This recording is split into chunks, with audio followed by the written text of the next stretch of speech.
দেখতে দেখতে 2 দিন চলে যায়। সবাই সবার মতো করে ব্যস্ত। সারাদিন বাসার মধ্যে থাকতে থাকতে অসহ্য লাগে ইরার কাছে, কিন্তু বের হওয়ার কোনো উপায় নেই। সাদাত থাকলে হয়তো তাকে নিয়ে একটু ঘুরতে বের হতো, কিন্তু এখানের একটা মানুষও নেই যে তাকে নিয়ে বাইরে বের হবে। তুলিও বাইরে বের হয় না। যদি দরকার পড়ে তাহলে বের হয়, তাও আবার রাব্বি তাকে নিয়ে যায়। রাব্বির ছেলেটাকে খুব অদ্ভুত লাগে তার কাছে। তুলি বলেছিল রাব্বি নাকি অনেক মজার ছেলে, সারাদিন ফাজলামো করেই থাকে, মেয়েদের সাথে একটু ফ্লার্ট করে, প্লে বয় বলতে পারেন। তবে ইরার সেরকম কিছুই দেখেনি। রাব্বিকে খুব শান্তশিষ্ট লেগেছে, তেমন কথাও বলে না। শম্পা মির্জার মধ্যেও অনেক পরিবর্তন লক্ষ্য করছে ইরা। শম্পা মির্জা ইরার সাথে মাঝে মধ্যে কথা বলে, তবে খুব একটা না, শুধু খাওয়ার সময়ই একটু। সাদাতের দাদুর জন্য তাকে হয়তো কিছু বলতেও পারে না। ইসহাক মির্জার কথাই শেষ কথা এই বাড়িতে। এখন বিকাল 4টা। তুলি এসে বলল তাদের বাসায় নাকি মেহমান আসবে, তবে কে আসবে সেটা বলেনি বা ইরা শোনেওনি। শম্পা মির্জা খুব খুশি। খুশি হয়ে রান্না করতে লেগে পড়েছেন। বাসায় কোনো পুরুষ মানুষ নেই, শম্পা মির্জা আর রানু মির্জা দুজন রান্না করছেন। কাজের বুয়া আজ আর আসেনি, তিনি নাকি অসুস্থ। তুলি আর ইরা দুজনে বসে বসে চিপস খাচ্ছে আর টিভি দেখছে। বাসার সদর দরজা খোলা, বাইরে থেকে একটু জোরে জোরে কথার আওয়াজ আসে। সেই সবে খেয়াল করে না দুজনে। তবে কোথা থেকে একটা মেয়ে দৌড়াতে দৌড়াতে বাসার মধ্যে ঢুকে পড়ে, যা দেখে ইরা অবাক হয়ে তুলির দিকে তাকায়। তুলি ইশারায় চুপ থাকতে বলে। ইরা মেয়েটাকে দূর থেকেই পর্যবেক্ষণ করছে। মেয়েটার পরনে জিন্স শার্ট পরা, চোখে সানগ্লাস, ঠোঁটে গাঢ় গোলাপ লিপস্টিক, মুখে ভারী মেকআপ। দেখতে সুন্দরী, কিন্তু ভাব বেশি। ইরা মুখ ভেংসি দিয়ে বিড়বিড় করে বলে, ভঙ্গুলে বেডি। তুলি ইরার দিকে তাকিয়ে মিটিমিটি করে হাসছে, কারণ ইরা মুখ বাঁকিয়ে ওর দিকে তাকিয়েই আছে। যা দেখে তুলি বলে, ভাবিমণি, এ হচ্ছে রিয়াপু, ভাইয়ার সাথে বিয়ে হওয়ার কথা ছিল। তুলির কথায় আর চোখে মেয়েটার দিকে তাকিয়ে ফের তুলির দিকে তাকিয়ে বলে, মেয়েটা কোথা থেকে আসলো? আপু, বিদেশ থেকে তার মামার কাছে গিয়েছিল, মাসখানেক সেখানে থেকে কালকে বাসায় ফিরেছে, আর আজকেই এখানে এসেছে। মেয়েটা কি জানে তোমার ভাইয়ের বিয়ে হয়ে গেছে? তুলি মুখে হাত দিয়ে ভাবুক হয়ে বলে, না মনে হয়। রিয়াপু, যদি জানতো বড় ভাইয়ার বিয়ে হয়ে গেছে, তাহলে যে কি হতো আল্লাহ জানে। বলনি কেন? তা তো আমি জানি না, তবে এক্ষুনি বলে আসছি, দাঁড়াও। বলেই উঠে দাঁড়ায়। রিয়া নামের মেয়েটা শম্পা মির্জাকে জড়িয়ে ধরে বলছে, ফুপিমণি, কতদিন পর তোমাকে দেখলাম, তোমাকে খুব খুব মিস করেছি ফুপিমণি, কাল বাসায় এসে আজই তোমাকে দেখতে চলে আসছি। শম্পা মির্জা হেসেই বলে, খুব ভালো করেছিস, তবে 2 দিন আগে আসলে সাদাতের সাথে দেখা হতো। সাদ 2 দিন আগেই চলে গেছে। রিয়া ন্যাকামি করেই বলল, তুমি আগে বলবে না ফুপিমণি? আমার সাদ বেবি আসছিল আর আমি জানি না? কাজটা তুমি মোটেও ঠিক করনি ফুপিজান। খুবই ব্যস্ত ছিলাম রে সোনা, তার জন্য তোকে জানাতে পারিনি। কিসের এত ব্যস্ততা ফুপিমণি? আসলে আমি বলছি রে আপু। পাশ থেকেই তুলির কথায় তুলির দিকে তাকিয়ে হাসি মুখে বলে, আরে আমার তুলতুলে তুলি সোনা, কেমন আছিস? আলহামদুলিল্লাহ রিয়া আপু। আচ্ছা, ফুপিমণি কিসে এত ব্যস্ত ছিল রে, যার জন্য আমাকে বলতে পারেনি? তুলির মতি গতি সুবিধার লাগছে না শম্পা মির্জার কাছে। তিনি ইশারায় তুলিকে চুপ থাকতে বলে, কিন্তু তুলি তো তুলি, সে কি আর চুপ থাকতে পারে? তুলি দুষ্টু হেসে বলে, আরে বইলো না গো আপি, বড় ভাইয়া বিয়ে করে আনছে, সেজন্যই তো বাসার সবাই কয়েকদিন খুব বিজি। বিয়ে প্লাস ভাইয়ার খুলনাতে যাওয়া, সব মিলিয়েই তো খুবই ব্যস্ত ছিল সবাই। তুলির কথায় 2 কদম পিছিয়ে যায় রিয়া, কাঁপা কাঁপা কণ্ঠে বলে, ফুপিমণি, সাদের বিয়ে হয়ে গেছে? শম্পা মির্জা করুণ চোখে তাকিয়ে মাথা নিচু করে বললে, আসলে মামুনি আমরা। শম্পা মির্জাকে আর বলতে দিলেন না। তার আগে রিয়া চিল্লিয়ে বলে ওঠে, আমার সাদ বেবির বিয়ে হয়ে গেছে, আমাকে একটিবারও জানার প্রয়োজন বোধটুকুও করলে না? কার সাথে হয়েছে? মেয়েটা কোথায় ফুপি? রিয়াকে অস্থির হতে দেখে শম্পা মির্জা রিয়ার 2 হাত ধরে বলে, প্লিজ রিয়া, নিজেকে সামলা। এত অস্থির হোস না, তোর সাদ তোরই আছে, শুধু একটু ভুল বোঝাবুঝি হয়েছে, সব ঠিক হয়ে যাবে। রিয়া কাঁদতে কাঁদতে বলে, কিচ্ছু ঠিক হবে না পুপি, আমি এক্ষুনি ড্যাডকে জানাচ্ছি। তোমরা সবাই আমাকে ঠকিয়েছো, তুমি কথা দিয়ে কথা রাখতে পারলে না পুপি। ভাব খারাপ দেখে তুলি চুপি চুপি ইরাকে নিয়ে কেটে পড়ে। রিয়াকে একটুও পছন্দ না তুলির, বেশি অহংকারী, বাপের টাকা আছে বলে মানুষকে মানুষ বলে না। শম্পা মির্জা রিয়াকে কিছু একটা বলেন, যার জন্য রিয়া নিজেকে সামলে বলে, ফুপিমণি তুমি একটু থাকো, আমি আসছি, বলেই দোতলায় দৌড় লাগায়। ইরা আর তুলি সাদাতের রুমে বসে গল্প করছিল, তখনই পারমিশন ছাড়াই রুমে ঢুকে পড়ে রিয়া। রিয়া আচমকাই ইরার হাতটা ধরে টান মেরে খাট থেকে নিচে নামিয়ে দেয়। হঠাৎই এমন হওয়ায় ঘাবড়ে যায় ইরা। তুলি রেগে বলে, রিয়াপু, এটা কি করছো তুমি? ভাবিমণিকে টান মারলে কেন?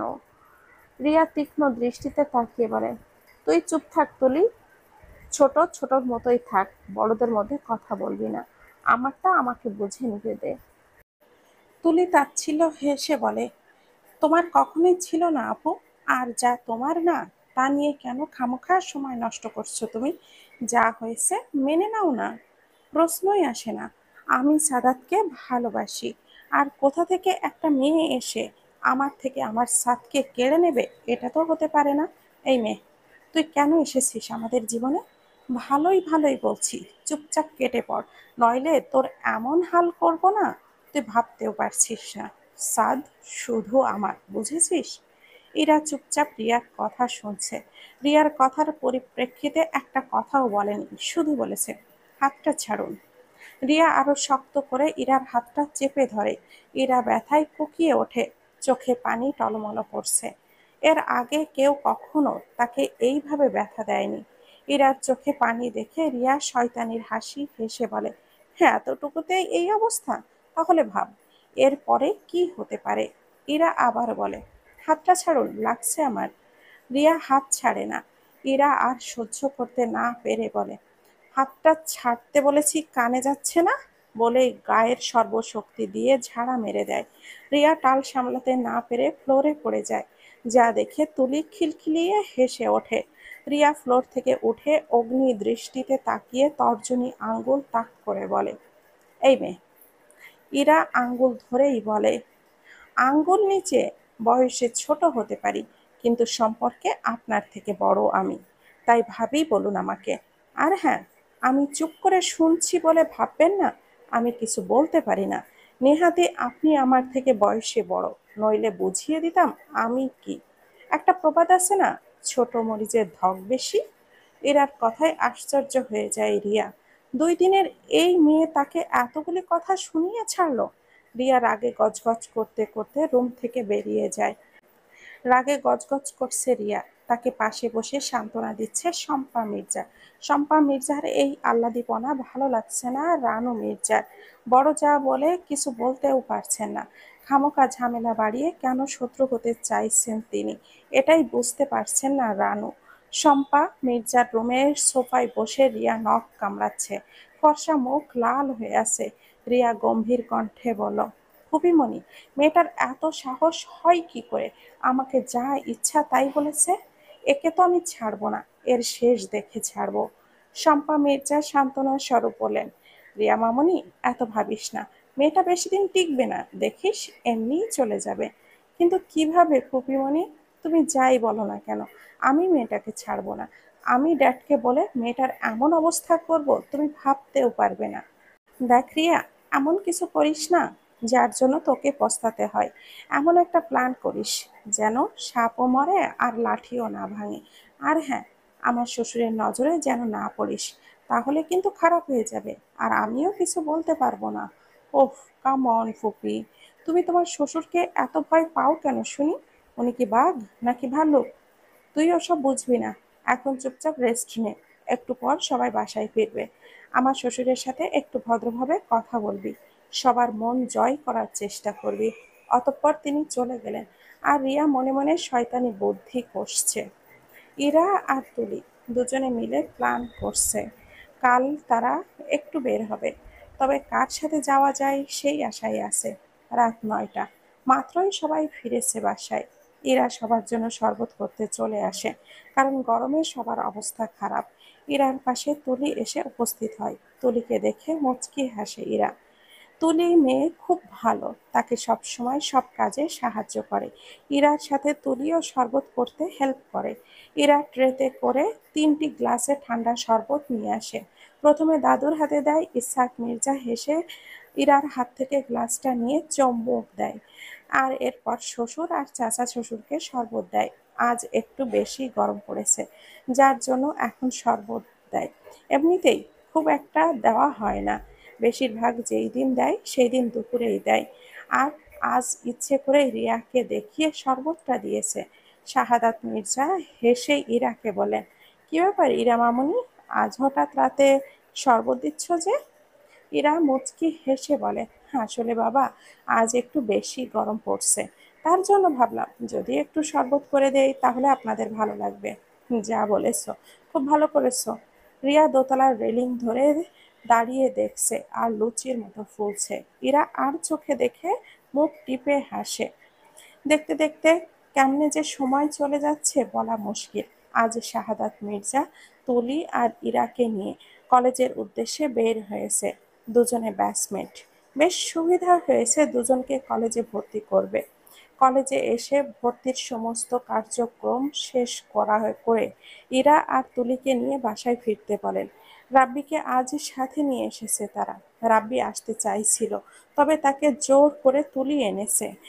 বাবা তাদের ভর্তি শেষ করে চলে যাবেন, আর তারা রাব্বির সাথে জমিয়ে একটু ঘোরাঘুরি করতে পারবে। রাব্বি গাড়ি ড্রাইভ করে আর শাহাদাত মির্জাকে অফিসে নামিয়ে দিয়ে দুজনকে নিয়ে চলে আসে। তুলি যখন বলে, ভাইয়া একটু ঘুরতে নিয়ে চলো না, রাব্বি সোজা সাপটা বলে, পারবো না, আমার কাজ আছে, চুপচাপ বাসায় চলে যা। তুলি আর কিছু না বলে ইরাকে খোঁচা দিয়ে ফিসফিস করে বলে, তুমি একটু বলো না। এরা অবাক হয়ে বলে, আমি? আরে হ্যাঁ, তুমি বলে ভাইয়া না করবে না, হাজার হলেও তুমি বড় ভাবি বলে কথা। তুলির কথায় ইরা আস্তে করে বলে, ভাইয়া চলেন না, একটু ঘুরে আসি, অনেক দিন হলো ঘোরা হয়নি। ইরার কথায় গাড়ির ব্রেক করে ঘাড় ঘুরিয়ে ইরার দিকে তাকিয়ে বলে, কোথায় যাবে? ইরা চোখ বড় বড় করে তাকায় তুলির দিকে। তুলি ইশারায় বলতে বলে, ইরা তো তেমন কোনো জায়গা চেনে না, তাই বলল, ভাইয়া আমি তো তেমন কিছুই চিনি না, আপনার যেখানে ভালো মনে হয় সেখানেই নিয়ে চলেন। রাব্বি নিজের সবচেয়ে পছন্দের একটা জায়গায় দুজনকে নিয়ে যায়। নির্ধারিত জায়গায় পৌঁছে গিয়ে গাড়ি থেকে নেমে পড়ে তিনজনে। রাব্বি দুজনকে ঘুরতে বলে নিজে ঘাসের উপরে বসে ফোনটা বের করে। ইরা আর তুলি দুজনের সব জায়গায় ছোটাছুটি করছে। দুজনের খিলখিল হাসির শব্দে মেতে উঠেছে চারপাশ। দুজনে যেন শৈশবে ফিরে গেছে। এরা অনেক আগেই রাইহানের সাথে ঘুরতে গিয়েছিল। তার বছর খানেক হয়েছে, কোথাও যায়নি। রাব্বি ফোন দেখতে দেখতে হঠাৎই নজর যায় ইরার দিকে। মেয়েটা কি সুন্দর করে হাসছে, হাসিতে যে জাদু আছে, যে কাউকে ঘায়েল করতে পারবে। রাব্বি হঠাৎই ইরার কয়েকটা ছবি তুলে নেয়। তোলার পর মনে মনে প্রশ্ন জাগে, সে কেন ছবি তুলল? একজনের অনুমতি ব্যতীত কারোর ছবি তোলা উচিত নয়, সে তো তা জানে। তাহলে আবার ভাবে, তুলেছে তো কি হয়েছে, এখন সে তার বড় ভাবি হয়। একসময় না হয় ভালোবেসেছিল, তখন জানতো না এরা রাইহান ভাইয়ার বোন। জানলে হয়তো আজ এরা তারই হতো। এরা একদিন মেলায় দেখেছিল, তারপর আর পায়নি। অনেক খুঁজেছিল কিন্তু পায়নি, প্রতিবারই নিরাশ হয়েছে। তারপর যেদিন দেখল, সেদিন তার আর কিছুই করার ছিল না, সবটা মেনে নিয়েছে। এটাই হয়তো তার ভাগ্য ছিল। ভালোবাসার মানুষ বড় ভাইয়ের বউ হতে গেল। আর ভেবে তাচ্ছিল্যের হাসি হাসে। রাব্বি হোয়াটসঅ্যাপে গিয়ে সাদাতের কাছে ছবিগুলো পাঠিয়ে দেয়। সাদাত তখন লাইনেই ছিল না, তার জন্য আর দেখেনি। অনেকটা সময় কেটে যায়। রাব্বি দুজনকে তাড়া দেয় বাসায় যাওয়ার জন্য। ইরা তুলি দুজনে আজকে অনেক এনজয় করেছে। দুজনে রাব্বির কাছে এসে বলে, ধন্যবাদ ভাইয়া, আজ আপনার জন্য অনেক আনন্দ করেছি। রাব্বি মুচকি হেসে গাড়িতে উঠতে বলে দুজনের জন্য আইসক্রিম আনতে চলে যায়। আইসক্রিম এনে দুজনকে দিয়ে গাড়ি স্টার্ট নেয়। দুজনেই আইসক্রিম খেতে খেতে বাসায় যায়। তিনজনে বাসায় ফিরতে ফিরতে 12টা বেজে যায়। সেই সকাল 9টায় গেছে আর বাসায় ফিরেছে 12টায়। যা দেখে শম্পা মির্জা এগিয়ে এসে তুলিকে বলে, এত দেরি হলো কেন? এত দেরি হওয়ার কথা তো না। তাহলে বাইরে এতক্ষণ কি করছিলি? কিছুটা রাগী গলায় বললেন। তুলি স্বাভাবিকভাবেই বলে, আম্মু, ভর্তির কাজ শেষ করে একটু ঘুরতে গিয়েছিলাম। আর এখন ঘুরতে যাওয়া তো যদি তুমি অখুশি হয়ে যাও তাহলে তো আর কিছু করার নেই। শম্পা মির্জা তুলির দিকে তেড়ে হাত ঝাঁকা দিয়ে বললেন, এ কেমন কথা বলছিস তুই? মায়ের সাথে কিভাবে কথা বলতে হয় সেটা ভুলে গেছিস? আর আমি কি কিছু বলেছি? হ্যাঁ, তুমি অনেক বদলে গেছো আম্মু। তুমি তো ভুলেই গেছো তোমার একটা মেয়ে আছে। তুমি তো সারাদিন রিয়াপুকে নিয়েই পড়ে থাকো। আর বড় ভাবিমণি যে এই বাড়িতে আছে, তুমি এসে পর্যন্ত একবারও এসে বলেছো বৌমা কি করছো, খেয়েছো কিনা? তুলির কথায় খুব রেগে যান শম্পা মির্জা। শম্পা মির্জা হাত উঁচু করে থাপ্পড় মারতে যায়। তুলি ভয়ে চোখ মুখ খিচে বন্ধ করে নেয়। রাব্বি মাত্রই ড্রয়িং রুমে এসে দাঁড়িয়েছিল। তখনই বড় কাকিকে দেখে তুলিকে মারতে দৌড়ে গিয়ে শম্পা মির্জার হাতটা ধরে বলে, কি করছো কি তুমি? তোমার মাথা ঠিক আছে? ওকে মারছো কেন? কি করেছে ও? শম্পা মির্জা দাঁতে দাঁত চেপে বলে, দিন দিন ওর সাহস বেড়ে গেছে। মায়ের মুখে মুখে কথা বলছে। সাহস কত! মেরে তক্তা বানিয়ে দেব। বলেই তিনি চলে যান। তুলি কান্না করতে করতে নিজের রুমে চলে যায়। আর ইরা বাকরুদ্ধ হয়ে দাঁড়িয়ে আছে। কি ঘটে গেল বুঝে উঠতে সময় লাগে তার। রাব্বির কথায় কেঁপে ওঠে ইরা। কি হয়েছে এরা? কাকিমণি ওকে মারতে গেল কেন? ইরা কিছু না বলে দৌড়ে তুলির রুমে চলে যায়। রাব্বি অবাক চাহনি নিয়ে তাকিয়ে রয়। আপাতত ড্রয়িং রুমে কেউ নেই, যে যার রুমে। বালিশে মুখ গুজে খুব কাঁদছে তুলি। ইরা তাকে সান্ত্বনা দিচ্ছে।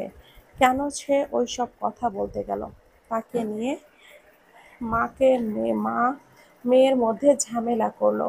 তুলি ফুপিয়ে বলে, জানো মা, রিয়াপু ছাড়া আর কাউকে ভাইয়ার পাশে মেনে নিতে পারে না। মা মনে করে একমাত্র রিয়া আপুই ভাইয়ার জন্য পারফেক্ট। সে ছাড়া নাকি ভাইয়ার জন্য যোগ্য আর কোনো মেয়েই নেই।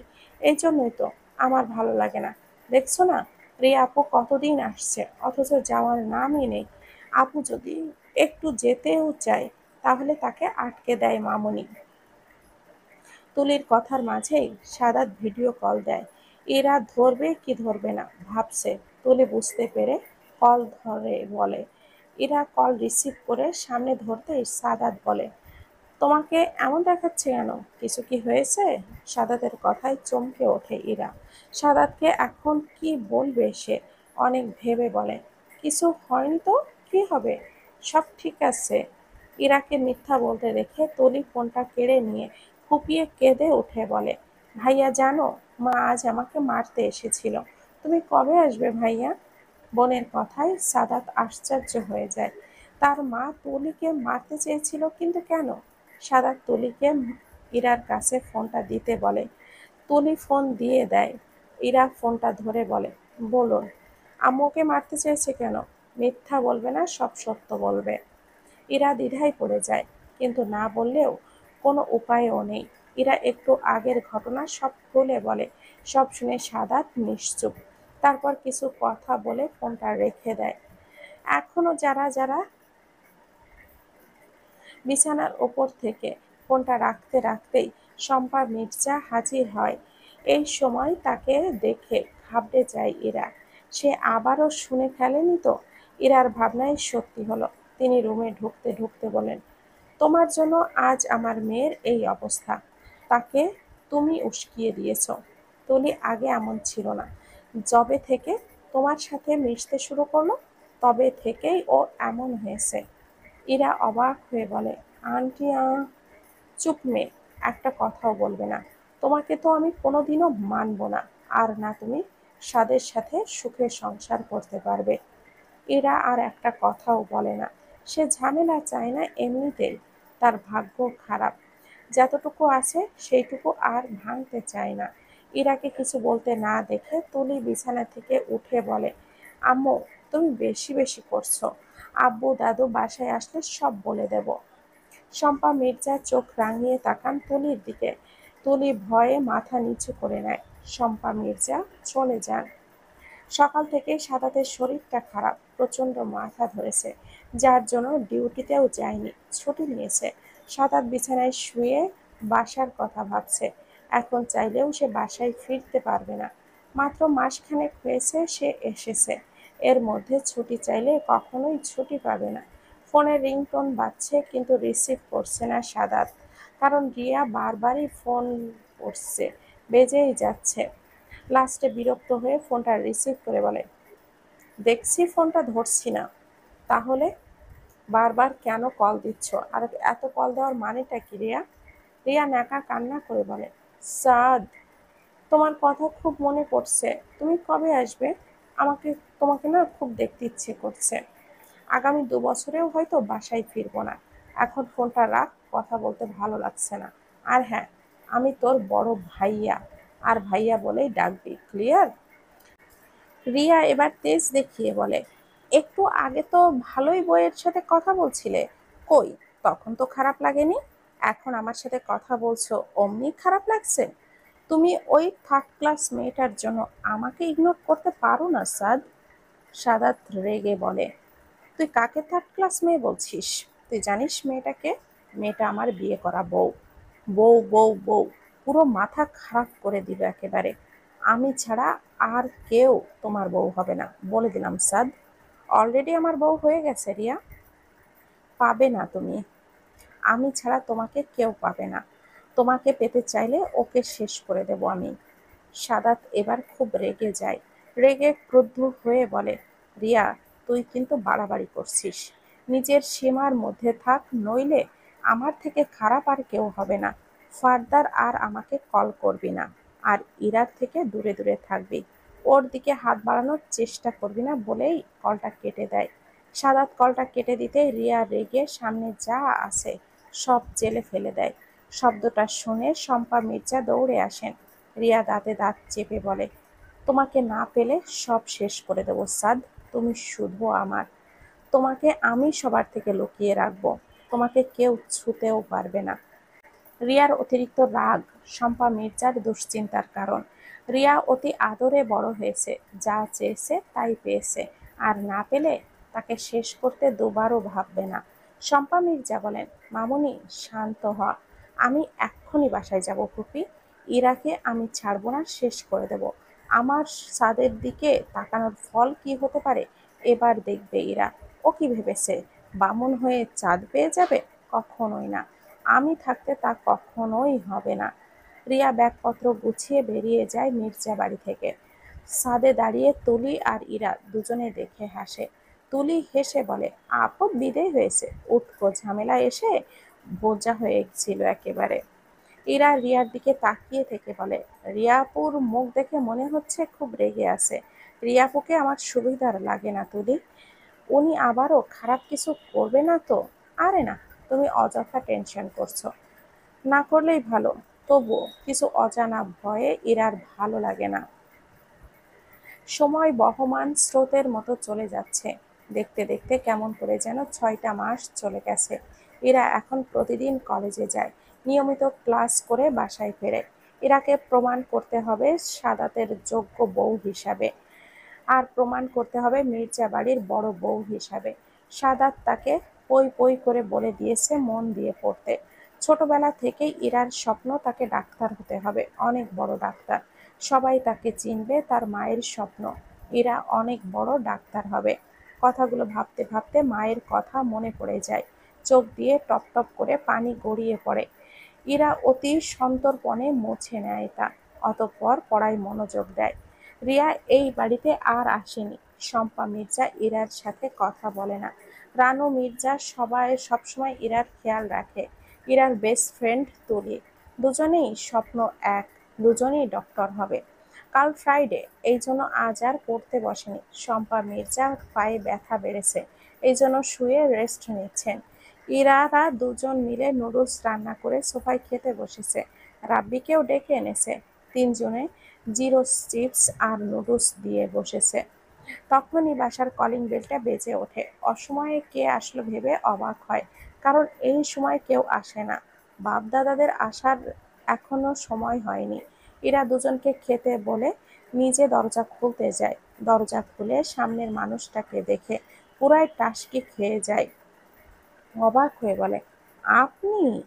ইরাকে অবাক হতে দেখে তুলি আর রাব্বিও দরজার দিকে চলে আসে।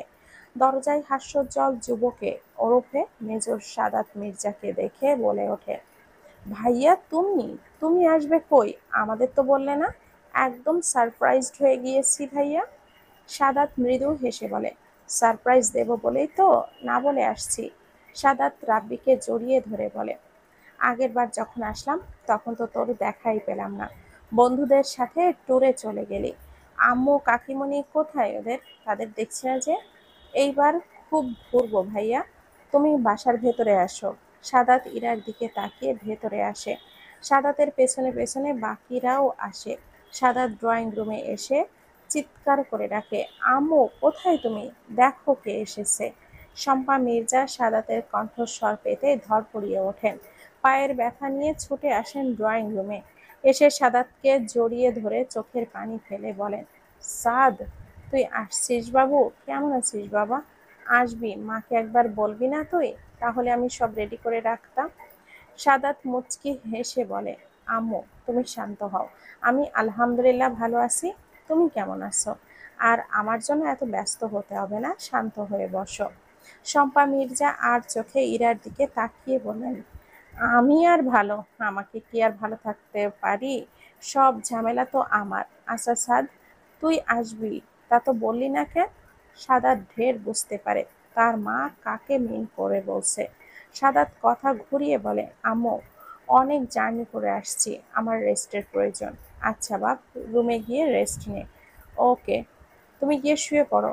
তোমার পায়ে ব্যথার কি অবস্থা এখন? সেই রকমই আছে, ঔষধ খাও ঠিক মতো, সেরে যাবে না। আর আচ্ছা আম্মু, আমি রুমে যাচ্ছি। আচ্ছা যা। সাদাত সোফা থেকে উঠে ইরাকে বলে তার জন্য ঠান্ডা পানি নিয়ে রুমে আসছে। আর ইরা চুপচাপ কিচেনে গিয়ে ফ্রিজ থেকে ঠান্ডা পানি বের করে রুমের দিকে অগ্রসর হয়। ইরার যাওয়ার দিকে ক্রুদ্ধ হয়ে তাকিয়ে থাকে শম্পা মির্জা। তুলি বিষয়টা লক্ষ্য করে বলে, আম্মু রুমে গিয়ে রেস্ট করো। শম্পা মির্জা কিছু না বলে রুমে চলে যান। সাদাত রুমে এসে সোজা শাওয়ার নিতে চলে যায়। গরমে তার অবস্থা বেহাল, ঘেমে নেমে একাকার। ইরা পানি এনে দেখে সাদাত রুমে নেই। ওয়াশরুম থেকে পানির শব্দ শুনে বুঝতে পারে সাদাত গোসলে গিয়েছে। ইরা খাটে বসে সাদাতের জন্য অপেক্ষা করে। মিনিট 10 পর সাদাত বের হয়। ইরা ওয়াশরুমের দিকেই তাকিয়েছিল। সাদাত যখন বের হয় তখন চোখ আটকে যায় ইরার। ইরা সাদাতকে আগে কখনো খেয়াল করে দেখেনি, তবে আজ তার কাছে অন্য রকম লাগছে। সাদাতের সিল্কি চুল থেকে টপ টপ করে পানি গড়িয়ে বুক পিঠ ভিজিয়ে দিচ্ছে। সাদাত বইয়ের চাহনি দেখে বাঁকা হাসে। ইরা এতটাই ঘোরের মধ্যে আছে যে সাদাত যে তার একদম কাছে চলে এসেছে বুঝতেই পারেনি। সাদাত ইরার চোখের সামনে তুড়ি বাজিয়ে বলে, মিসেস মির্জা। ইরা চমকে উঠে বলে, কি কি কি দেখছিলে? কই কিছু না তো। লজ্জায় মাথা নিচু করে বলে। সাদাত ইরার থুতনি উঁচু করে বলে, লজ্জা পাচ্ছ ঠিক আছে, তবে এতটাও পেও না যে। আপনার পানি। সাদাত বোতলের দিকে তাকিয়ে হেসে বলে, তারপর এখন ঠান্ডা লাগছে, পানি লাগবে না, টেবিলের উপরে রেখে দাও। রাতে সবাই বাসায় ফেরে। বাসায় এসে সাদাতকে দেখে অবাক হয়, তার থেকে বেশি খুশি হয়। ছেলেটা কতদিন পর বাসায় আসছে। সাদাত সবার সাথে কুশল বিনিময় করে সবাইকে ফ্রেশ হয়ে আসতে বলে। তারা ফ্রেশ হতে চলে যান। তারপর সবাই রাতের ডিনার শেষে ঘুমাতে চলে যান। ইরা বিছানায় বসে গভীর ভাবনায় ডুবে আছে। তখনই রুমে ঢোকে সাদাত। সাদাত প্যান্টের পকেটে হাত দিয়ে হেঁটে হেঁটে হাসছে। আর ইরাকে গভীর ভাবনায় দেখে বলে, মিসেস মির্জা, এত কি ভাবছেন? ইরা সহসা ঘাড় বাঁকিয়ে তাকায়। ইরা আচমকাই বলে ফেলে, আপনাকে নিয়েই ভাবছি।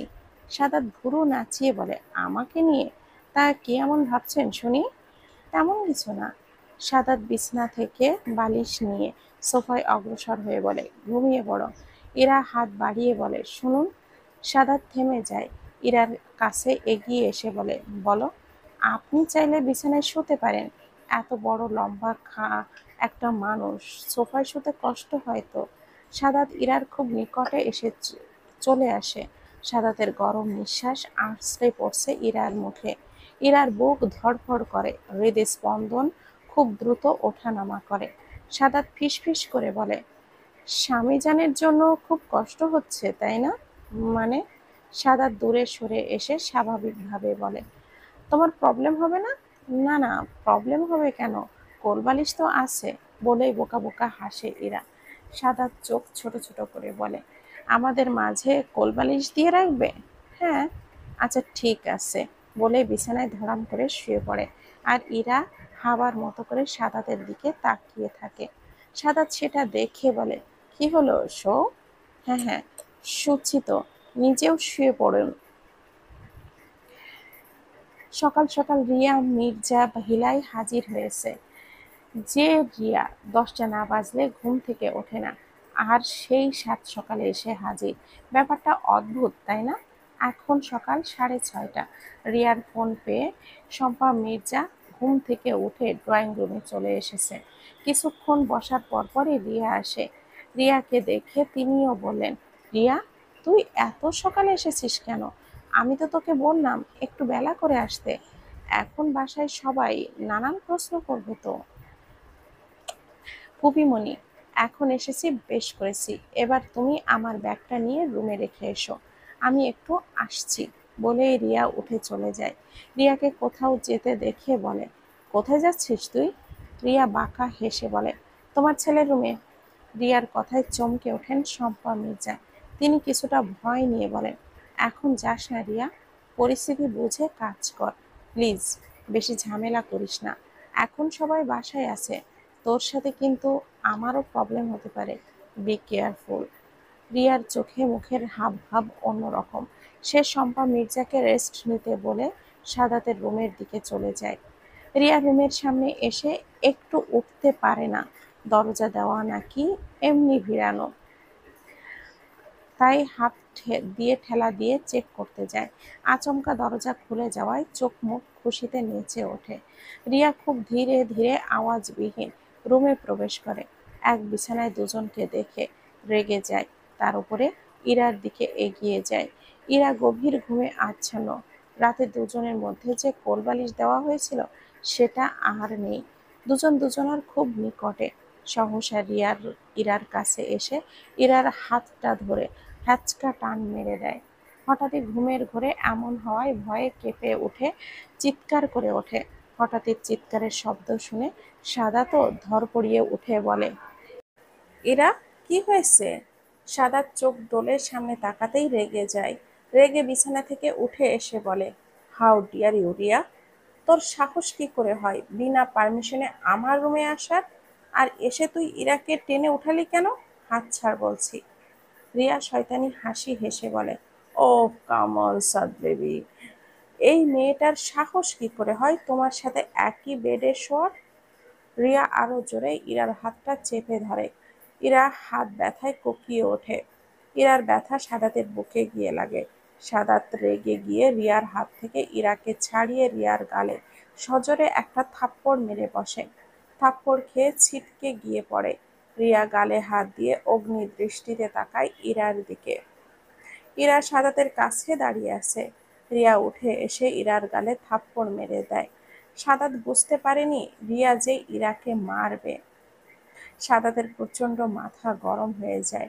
সাত সকালের চেঁচামেচির আওয়াজ পেয়ে সবাই জেগে যায়।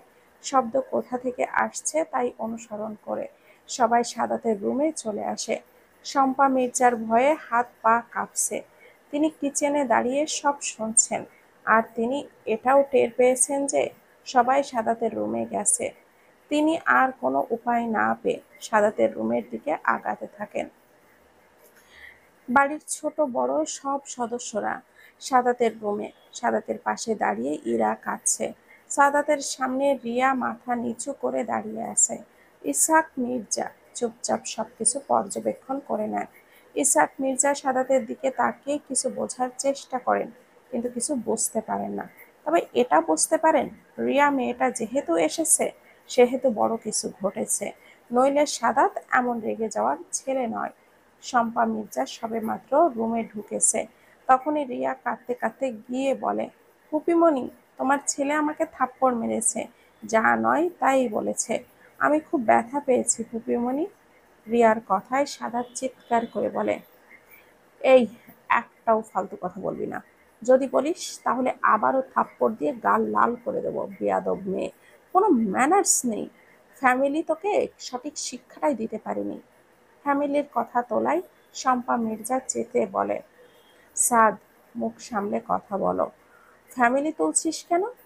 সাদাত তাচ্ছিল্য করে বলে, আম্মু, আজ যদি তোমরা ওকে ভালো করে শিক্ষা দিতে পারতে তাহলে আজও এতটা বেপরোয়া হতো না। তুই কিন্তু।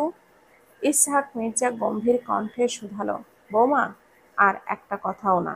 শম্পা মির্জা চুপ হয়ে যান।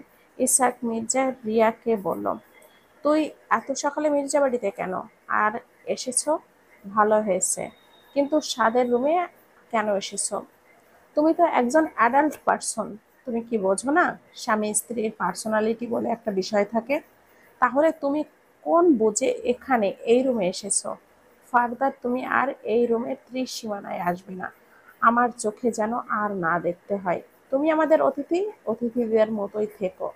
রিয়া চুপচাপ শুনে রুম থেকে বেরিয়ে যায়। তারপর গেস্ট রুম থেকে নিজের ব্যাগপত্র নিয়ে সোজা মির্জা ভিলা থেকে বেরিয়ে যায়। সকালের ঘটনার পর বাসার সবাই নিশ্চুপ, যে যার মতো ব্যস্ত। ইরা একদমই চুপসে আছে। সাদাত বিষয়টা লক্ষ্য করে ইরাকে কাছে ডাকে। ইরা চুপচাপ সাদাতের পাশে এসে বসে। সাদাত ইরার চোখে চোখ রেখে বলে, সকালের বিষয়টার জন্য খুব আপসেট, তাই না? সাদাত ইরার গালে হাত রেখে বলে, খুব ব্যথা পেয়েছো? প্লিজ কষ্ট পেও না, সব ঠিক হয়ে যাবে। ইরার চোখ ছলছল করে। ইরা ফুপিয়ে কেঁদে বলে, আগে কেউ কখনো আমার গায়ে হাত তোলেনি। সাদাত নিজের বুকের সাথে চেপে ধরে বলে, কাঁদে না পাখি, কাঁদলে তোকে কার মতো লাগে জানো? ইরা সাদাতের বুক থেকে মুখ তুলে ভুরু কুঁচকে বলে, কিসের মতো? সাদাত বলে, কিসের মতো কিসের মতো লাগে? ও হ্যাঁ, তোমাকে টমেটোর মতো লাগে। ইরা হাঁ হয়ে যায়। লোকটার বলে কি? ইরা মুখ বাঁকিয়ে বলে, টমেটো? এত কিছু থাকতে আমাকে টমেটোর মতো লাগে আপনার কাছে? হোয়াই? বিকজ তুমি যখন কাঁদো তখন তোমার গাল দুটো লাল টমেটোর মতো হয়ে যায়। বোকা হেসে বলে। এরা ঠোঁট উল্টে সাদাতের দিকে তাকিয়ে থাকে। শুক্রবার বলে সবাই বাসায় আছে। সাদাত ইসহাক মির্জার সাথে বসে গল্প করছে। এক সময় তিনি বলেন, দাদু ভাই। জি দাদু, বলেন। অনেক দিন পর বাসায় আসলে, আজই ছুটির দিন, তুমি বরং ইরাকে নিয়ে ওদের বাসা থেকে ঘুরে এসো। সকালের ঘটনার জন্য মেয়েটার মনটা খুবই খারাপ। বাবার বাসায় গেলে মনটা ভালো হয়ে যাবে। আচ্ছা দাদু ভাই, ঠিক আছে। সাদাত রুমে এসে ইরাকে ব্যাগ গোছাতে বলে। ইরা কারণ জিজ্ঞাসা করলে বলে সারপ্রাইজ। সাদাত কিছু না বলে ইরাকে নিয়ে বের হয় ইরার বাবার বাড়ির উদ্দেশ্যে। রিয়া বাসার সকল জিনিসপত্র ভেঙে চুরে টান মেরে ভেঙে ফেলছে। রিয়ার চেঁচামেচিতে পুরো চৌধুরী বাড়ি ঝনঝন করে বেজে উঠছে। রিয়ার মা বাবা মেয়েকে সামলাতে পারছে না। শেষমেশ রিয়ার মা শাপলা চৌধুরী মেয়েকে বলে, মামুনি, তোমাকে আমার সাথে একটা জায়গায় যেতে হবে, শুধু একবার। তারপর সাদাত মির্জা শুধু তোমার হবে। মায়ের কথায় রিয়া শান্ত হয়ে শোনে। তারপর তিনজনে মিলে কিছু আলোচনা করে। সাদাত বাড়ি এসেছে প্রায় 30 মিনিট মতো। ইরা বাবার বাড়ি এসে তো মহা খুশি। সকালের ঘটনা নিমেষেই ভুলে গেছে। একেই বলে হয়তো বাপের বাড়ি। সাদাত চেয়ে চেয়ে শুধু ইরার হাস্যোজ্জ্বল মুখ দেখছে। ইরার স্কুলের 2 বান্ধবী এসেছে দেখা করতে। ইরা পুরানো বান্ধবীকে দেখে খুব খুশি হয়। স্কুলের বান্ধবীগুলো আসলেই অন্যরকম। ইরা দুজনকে নিয়ে সাদাতের কাছে আসে। সাদাত ইরার রুমে দাঁড়িয়ে দাঁড়িয়ে ফোনে কথা বলছে। কথা শেষ করে পেছনে তাকাতেই ইরার হাস্যোজ্জ্বল মুখ দেখে। ইরা এগিয়ে এসে বলে, আমার দুজন বান্ধবী এসেছে, আপনার সাথে পরিচয় করিয়ে দিতে নিয়ে আসলাম। কোথায় তারা? ইরা দুজনকেই ডাক দেয়। দুজনই রুমে আসে। রুমে এসে সালাম দেয়। সাদাত সালামের উত্তর দিয়ে দুজনকেই বসতে বলে। দুজন বিছানায় বসে। দুজন লজ্জায় কথা বলতে পারে না। সাদাত তাদের থেকে অনেক বড়। সাদাত ব্যাপারটা বুঝতে পারে, সেজন্য নিজেই বলে, কেমন আছো তোমরা? জি দুলা ভাই, ভালো। আপনি কেমন আছেন? আমিও বেশ ভালো আছি। তো তোমাদের কি অবস্থা? পড়াশোনা কেমন চলছে? আলহামদুলিল্লাহ, ভালোই। মন দিয়ে পড়বে, লক্ষ্য স্থির রাখবে, আজে বাজে কোনো দিকে চোখ দেবে না। জি। আচ্ছা দুলা ভাই, আজ আমরা আসি, ভালো থাকবেন। আচ্ছা, তোমরা আমাদের বাসায় বেড়াতে যেও। জি, বান্ধবী যখন আছে তখন তো অবশ্যই যেতে হবে। তা অবশ্য ঠিক। এরা দুজনের জন্যই নাস্তা নিতে নিচে আসছিল। সে যাওয়ার আগেই দুজনই নিচে এসে ইরাকে ধরে বলে, দোস্ত, দুলাভাই কিন্তু সেই হয়েছে, পুরাই হিরো। দেখতে যেমন সুন্দর তেমনি হ্যান্ডসাম। সামনে রাখিস, কারণ নজর লাগে না যেন। ইরা লজ্জা পেয়ে মাথা নিচু করে নেয়। ইরাকে লজ্জা পেতে দেখে বলে, ওরে লজ্জাবতী রূপসী, আর লজ্জা পেও না। পাশ থেকে আরেকজন বলে ওঠে, দোস্ত, আমরা আজ আসি রে, কিছু না খেয়ে যেতে পারবি না? দুজন ট্রে থেকে 2 টুকরা আপেল নিয়ে বলে, নিয়েছি দোস্ত, এবার আসি আমরা। এরা দুই বান্ধবীকে রাস্তা পর্যন্ত এগিয়ে দিয়ে আসে। এখন বিকাল 4টা। সাদাত আর রাইহান একটু হাঁটতে বেরিয়েছে। এরা বাড়িতে বাবা আর ফুপুর সাথে বসে গল্প করছে। এরা যখনই এই বাড়িতে আসে তখনই তার ফুপি সাগরিকা বেগম এই বাড়িতে আসেন। জামাইকে ভালো মন্দ রান্না করে খাওয়ান। ইরার ফুপি ইরাকে ছোট থেকেই কোলে পিঠে বড় করেছেন, মায়ের অভাব বুঝতে দেননি। তবুও ইরার মায়ের ভালোবাসার খুব প্রয়োজন ছিল। মায়ের ভালোবাসার খুব অভাব ফিল করেছে, কিন্তু তারা কিছুই করতে পারেনি। ইরা তার ফুপিকে দ্বিতীয় মা মনে করে, আর তার ফুপি ইরাকে নিজের সন্তান মনে করেন। সন্ধ্যার পর বাসায় ফিরে দুই বন্ধু। খাওয়ার জন্য সিঙ্গারা, মোংলাই, পেঁয়াজু এইগুলো নিয়ে আসে। সাগরিকা বেগম সেইগুলো ট্রেতে সাজিয়ে নিয়ে আসে। সোফায় বসে সবাই খায়। সাদাত কোনো রকমে খেয়েছে। সাদাত ভাজা পোড়া তেমন একটা পছন্দ করে না। এমনি বাইরের কোনো খাবারই হেলথের জন্য ভালো না। সাদাত রাতেই চলে যেতে চাইছিল, কিন্তু ইরার বাবা রফিক সাহেব মেয়ের জামাইকে যেতে দিতে চাননি। জোর করায় সাদাত আর না করতে পারেনি, থেকে যেতে হয়েছে। ইরারও খুব খুশি, বিয়ের পরে বাবার বাড়িতে মাত্র 2 দিন থেকেছে, আজ থাকবে, সেই জন্য খুব খুশি। রাতের খাবার খেয়ে ইরার রুমে এসে শুয়ে পড়ে দুজন। রিয়ার বাবা আশরাফুল চৌধুরী শম্পা মির্জাকে ফোন দিয়ে চৌধুরী বাড়ি আসতে বলেছে। মির্জা বাড়ির সবাইকে বুঝিয়ে সুঝিয়ে তারপরই চৌধুরী বাড়ি এসেছে। রাতের খাবার খাওয়ার পর ড্রয়িং রুমে বসেছে সকলে। শম্পা মির্জা মনে মনে ঠিকই আন্দাজ করতে পেরেছেন তার ভাই তাকে কেন ডেকেছে। আশরাফ চৌধুরী গম্ভীর দৃষ্টিতে শম্পা মির্জার দিকে তাকিয়ে থাকেন। শম্পা মির্জা ভাইয়ের দিকে তাকিয়ে নরম সুরে বলে, ভাইজান, আমাকে কথা দিলি তোর ছেলের সাথে আমার একমাত্র মেয়ের বিয়ে দিবি। তোর প্রস্তাবে আমি রাজিও হয়ে গেলাম। কথা ছিল মামুনি দেশে আসলে ধুমধাম করে দুজনের বিয়ে দেব। এখন এমনটা হলো কেন? কিসের জন্য আমার মেয়েটাকে এত সাফার করতে হচ্ছে? আমার ফুলের মতো মেয়েটাকে সাদা থাপ্পড় পর্যন্ত মেরেছে। শুধু তোর ছেলে বলে আমি কিচ্ছু বলিনি।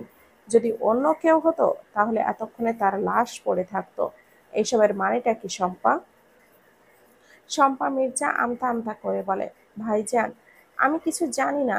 সাদও হুট করেই সেদিন রাতে ওই মেয়েটাকে বিয়ে করে বাসায় আনছে, আমি মেনে নেইনি।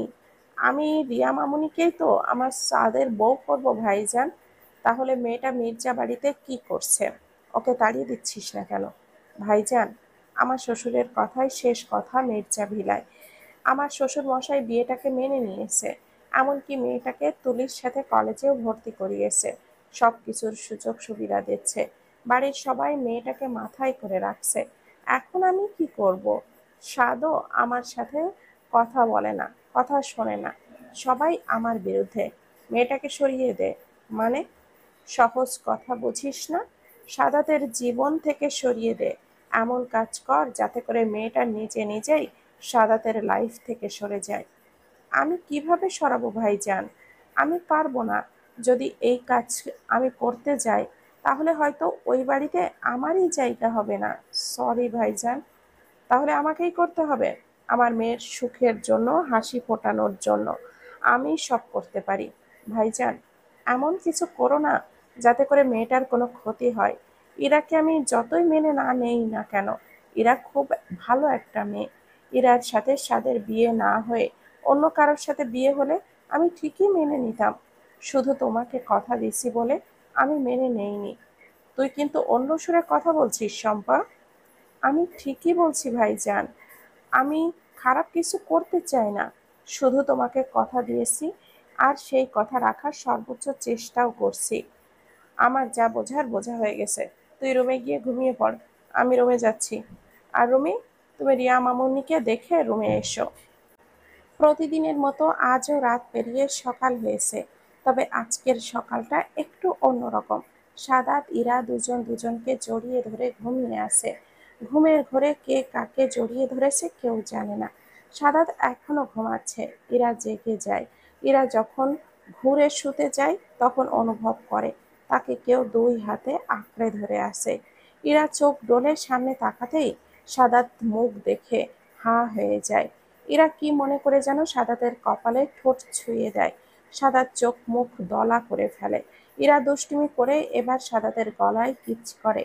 আচমকা সাদাত চোখ মেলে তাকায়। সহসা সাদাতের তাকানে ইরা ভয় পেয়ে যায়। আচমকা সাদাত চোখ মেলে তাকায়। আপনি জেগে আছেন? সাদাত ঠোঁটের কোণে হাসি ঝুলিয়ে বলে, কেন, আমি জেগে থাকলে তোমার প্রবলেম হচ্ছে নাকি? যদি প্রবলেম হয় তাহলে আমি আবার ঘুমিয়ে যাচ্ছি বলেই চোখটা বন্ধ করে নেয়। সাদাতের কাজে হতভম্ব হয়ে যায় ইরা। কি বলবে ভেবে পাচ্ছে না। ইরা ছোটার জন্য মোছড়ামুছড়ি করে। সাদাত বলে, এত নড়ছো কেন? আমি না ছাড়লে তুমি কিছুতেই ছুটতে পারবে না। তোমার গায়ে কি সেই জোর আছে যে আমার শক্তির সাথে তুমি পেরে উঠবে?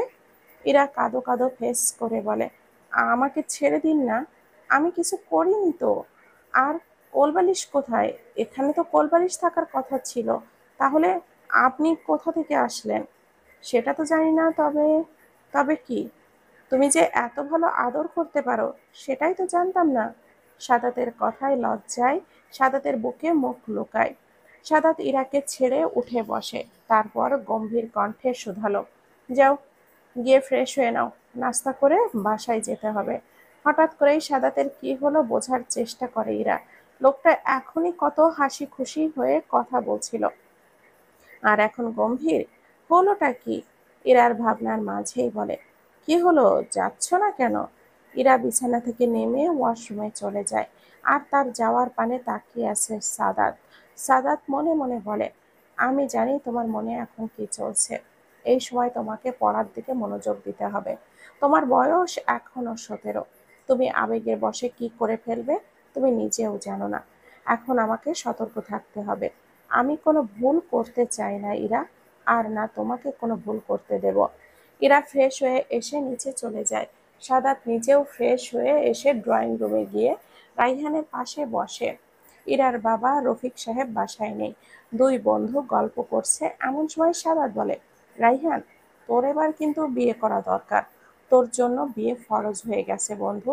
আঙ্কেল আর তুই বাসায় একা পুরুষ মানুষ, তোদের তো একজন মহিলার দরকার ভাই।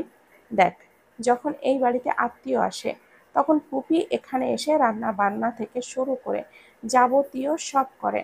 তারপর আবার তার বাসায় যেতে হয়, অনেক কষ্ট হয়ে যায় তার। যখন ফুপি থাকে না তখন তোকে কষ্ট করে রান্না করতে হয়, তারপর অফিসে যেতে হয়। ভাবতো তাহলে তোকে কতটা কাজ করতে হয়, নিজের ওপর দিয়েই কতটা ধকল যায়। তার উপরে যখন দিন শেষে বাসায় ফিরিস তখন কি মন চায় রান্না করে রাতের খাবার খেতে? কখনোই না। এখন তোর কি মতামত? সাদেদের কথা বলা শেষ হলেই রাইহান ফুপির সাগরিকা বেগমও বলেন, তুমি ঠিকই বলেছো বাবা। রাইহানকে কত করে বলি বাবা একটা বিয়ে কর, বাসায় একটা মেয়ে লোক থাকলে কতটা সুবিধা সেটা তো ও বুঝতেই চায় না। একটা বিয়ে করলে অন্তত পক্ষে চারটা ভালো মন্দ খেয়ে বাঁচতে তো পারতো। কিন্তু কে শুনে কার কথা? রাইহান চুপচাপ শুনে বলে, আচ্ছা, মেয়ে দেখো, আমি বিয়ে করব। সত্যি বিয়ে করবি তো? আরে হ্যাঁ করব, কিন্তু খুব ঘরোয়া ভাবে। আচ্ছা, তাই হবে। সাগরিকা বেগম হাসি মুখে বলেন, মেয়ে আমার দেখা আছে, ভাই আসলেই আমরা আজই মেয়ে দেখতে যাব। কি বলো জামাই? জি ফুপি। রফিক সাহেব 9টার সময় বাড়িতে ফেরেন। ইরার আজ কলেজ খোলা থাকলেও যেতে পারবে না। ইরা যখন শুনেছে তার ভাই বিয়ে করতে রাজি হয়েছে তখন থেকেই সে মহা খুশি। সাদাতকে বলেছে বিকালে বাসায় ফেরার কথা। সাদাত তার বাবাকে ফোন দিয়ে বলেছে রাইহানের বিয়ের কথা। মেয়ে দেখতে যাবে তারা। সাদাত মির্জা সাদাতকে আসতে মানা করেছেন। সকালের নাস্তা সেরে ৫ জনে যান মেয়ে দেখতে। সাগরিকা বেগমের আগে থেকেই জানাশোনা, তাদের বাড়ির পাশের মেয়ের খালার বাড়ি। মেয়ে অনার্স ফাইনাল ইয়ারের স্টুডেন্ট। পাত্রীদের বাসার সামনে এসে দাঁড়ায়। সাদাত বাসা থেকে বাইক নিয়ে আসছিল, তাতে করেই তারা দুজন এসেছে, আর বাকি ৩ জনে আরেকটা বাইকে। রায়হান বাড়িটায় একবার চোখ বুলিয়ে নেয়, তাদের বাড়িটারই মতো। তারা সবাই বাসার ভেতরে ঢোকে। নতুন মেহমান দেখে পাত্রীর বাবা আজাদ রহমান এগিয়ে আসেন। সালাম বিনিময় করে সবাইকে সোফায় বসতে বলেন। কিছুক্ষণ পর তাদের জন্য নাস্তা নিয়ে আসেন। তার কিছুক্ষণ পর পাত্রীকে নিয়ে আসা হয়। মেয়ে দেখে সবারই পছন্দ। বিয়ের দিন তারিখও ঠিক করা হয় ২ দিন পর। আজ শনিবার, আগামী সোমবারে। আর সাদাত আর ইরা দুজনে এখান থেকে বাসায় চলে যায়, আর বাকি ৩ জনে চলে যায় নিজেদের বাড়িতে। ইরার ফুপি আর সোমবারে আসবেন। শম্পা মির্জা নিজের রুমে শুয়ে আছেন। তার মাথায় নানান চিন্তা ভাবনা আসছে। তার কিছুই ভালো লাগছে না। সকালেই তিনি বাসায় ফিরেছেন। আসার পর থেকে তিনি রুম থেকে বের হননি। একবার ইরার মায়া ভরা মুখ, আরেকবার রিয়ার কান্না মাখা মুখ। এইদিকে সাদাতের বিয়ে করা বউ, অন্যদিকে ভাইয়ের মেয়ে। বিয়ে পবিত্র সম্পর্ক, আর বিয়ে ভাঙা মানে মসজিদ ভাঙা। তিনি কি করবেন? কাকে একটু মনের কথা বলবেন যে এইসবের সলিউশন দিতে পারবে? শম্পা মির্জা এতটাই বিভোর হয়ে আছেন যে ইরার কথা কানে যাচ্ছে না। ইরার অনেকক্ষণ ধরে ডাকছে শম্পা মির্জাকে। ইরা ডাকছে অথচ ডাক শুনছে না দেখে কাছে এসে গায়ে হাত দিয়ে বলে, আম্মু, ও আম্মু, আমার কথা শুনতে পাচ্ছেন না? শম্পা মির্জা চমকে উঠে বসেন। তারপর বলেন, কিছু বলবে? জি আম্মু। বলো। সোমবারে ভাইয়ার বিয়ে। ভালো তো, তা কি হয়েছে? আপনাকে আমার সাথে যেতে হবে। শম্পা মির্জা কঠিন দৃষ্টিতে তাকিয়ে বলেন, আমি যেতে পারবো না, তুমি অন্য কাউকে নিয়ে যেও। ইরা শম্পা মির্জার ২ হাত ধরে ছলছল চোখে বলে, আম্মু, আমার তো মা নেই। মায়ের পর আপনাকেই আমি মা বলে ডেকেছি। আমার ভাইয়ার বিয়ে, আপনি গেলে আব্বু, ভাইয়া সবাই খুব খুশি হবে। বলতে বলতেই ইরার চোখ দিয়ে টুপ টুপ করে পানি গড়িয়ে পড়ে। ইরা হাসি মুখে সেটা মুছে নেয়। ইরার কান্না মাখা ভেজা চোখের দিকে তাকিয়ে শম্পা মির্জার খুব মায়া হয়। তাই বলেন, আচ্ছা, ভেবে দেখব। তুমি এখন যাও, আমার ভালো লাগছে না। কি হয়েছে আম্মু? মাথা ব্যথা করছে নাকি পায়ে ব্যথা? আমাকে বলুন, আমি তেল মালিশ করে দিচ্ছি। ইরার কথায় শম্পা মির্জা অবাক চোখে তাকান। তার শরীর খারাপ ভেবে মেয়েটা কত উত্তেজিত হচ্ছে। আবার পরেক্ষণেই ভাবে, তার ভাবি বলছে মেয়েটাকে নাকি তার মন জয় করার জন্য যা ইচ্ছা তাই করে। তাহলে কি? না না, মেয়েটা অন্তত এইসব করবে না। তিনি মৃদু হেসে বলেন, তার প্রয়োজন নেই। তুমি বরং রুমে যাও, আমি একটু ঘুমালে ঠিক হয়ে যাব। এরা আচ্ছা বলে রুম থেকে বেরিয়ে যায়। সন্ধ্যা ৭টা। ঈশার আজান দিয়েছে চারিদিকে। আজান শেষ হলে এরা অজু করে এসে নামাজ পড়তে বসে। সাদাত বেলকনিতে দাঁড়িয়ে ফোনে কথা বলছে। ইরা সে সবে মন না দিয়েই পড়ায় মনোযোগ দেয়। আজ কলেজে না যাওয়ায় কি কি পড়া দিয়েছিল জানে না। পরে তুলির থেকে শুনে নিয়েছে কাল নাকি মান্থলি পরীক্ষা। গ্রুপ সাবজেক্টের সবগুলোই একই দিনে পরীক্ষা হয়, আর বাংলা, ইংরেজি, আইসিটি এই ৩টি একদিনে। সেগুলো গত বৃহস্পতিবার হয়েছিল। সাদাত ফোনে কথা বলা শেষ করে রুমে এসে দেখে ইরা পড়ছে, সেই জন্য আর ডিস্টার্ব করছে না। সাদাত সকালে নাস্তা করে ইরা আর তুলি কলেজে পৌঁছে দিতে গিয়েছে। কলেজে আসতে মিনিট ২০-এর মতো সময় লাগে। সাদাত গাড়ি পার করে এসে দুজনকে নিয়ে কলেজের গেটে দাঁড়ায়। মান্থলি পরীক্ষা হলে হবে কি, গেট দিয়ে ঠিকই চেক করে তবেই ভেতরে ঢুকতে দেয়। ইরা আর তুলিকে চেক করা শেষ হলে দুজনে গেটের ভেতরে গিয়ে দাঁড়ায়। মেয়েদেরকে ২ জন মহিলা চেক করছে আর ছেলেদেরকে ২ জন। সাদাত গেটের চাচার সাথে কথা বলে নিজেও ভেতরে ঢোকে। সাদাত এক সময় এই কলেজেই পড়তো। সাদাত কম বেশি সবাইকে খুব ভালো করেই চেনে। দুজন সাদাতের জন্যই অপেক্ষাও করছিল। সাদাত আসলে তারা কলেজের ক্যাম্পাসে গিয়ে দাঁড়ায়। আর সাদাত দুজনকে মন দিয়ে পেপার পড়ে তারপর আনসার করতে বলেছে। দেখতে দেখতে পুরো কলেজ শিক্ষার্থী ভরে যায়। সবার পরনে সাদা ড্রেস। সাদাদের সাথে যখন কথা বলে তখন তাদের দুজন বান্ধবী এগিয়ে এসে বলে, হাই গাইস, পরীক্ষার প্রিপারেশন কেমন? ইরা মৃদু স্বরে বলে, আলহামদুলিল্লাহ, মোটামুটি ভালো। তোমাদের? আমাদেরও মোটামুটি, রিনি নামের মেয়েটা বলে। তুলি ইনিকে? সাদাতকে উদ্দেশ্য করে বলে। তুলি মুচকি হেসে জবাব দেয়, আমার ভাইয়া। ও আচ্ছা, আসসালামু আলাইকুম ভাইয়া, কেমন আছেন? জি আলহামদুলিল্লাহ, তোমরা কেমন আছো? আজ পরীক্ষা, কেমন আছি বুঝতেই তো পারছেন, বলেই হেসে দেয়। ওদের সাথে সাদাতও হেসে ওঠে। শুধু চুপ করে আসছে ইরা। ইরা সাদাতের দিকে তাকিয়ে আছে, কিন্তু সাদাত খেয়াল করেনি যে ইরা ওর দিকে তাকিয়ে আছে। ইরা স্বাভাবিকভাবেই বলে, এই চল, আমরা গিয়ে বসি, খামোখায় এখানে দাঁড়িয়ে সময় নষ্ট করার মানেই হয় না। ইরার কথায় ভুরু কুঁচকে তাকায় সাদাত। সাদাত কিছু বলবে তার আগে ইরা তুলির হাত ধরে টান দিয়ে নিয়ে যায়। সাদাত হাত উঁচু করে বলে, আরে এখনো অনেকক্ষণ সময় আছে, এক্ষুনি কেন হলে যেতে হবে? তাদের মধ্যে রিক্পা নামের মেয়েটাকে বলে, ভাইয়া, ওর হয়তো ভালো লাগছে না, সেজন্যই এমনি চলে গেল। কিছু মনে করেন না, আমরা এখন যাই। হ্যাঁ যাও। সাদাত বুঝল না এরা এইভাবে চলে গেল কেন। যাই হোক, সে আর সময় নষ্ট না করে ক্যান্টিনের কাছে চলে যায়। তার একটা বন্ধু এখানেই জব করছে, যে কলেজের নিজেই কলেজ লাইফ শেষ করেছে, এখন আবার শিক্ষকতাও করছে। সাদাত ফোন দিয়ে তাকে ক্যান্টিনে আসতে বলে। কিছুক্ষণ পর সাদাতের সেই বন্ধু রিয়াদ আসে।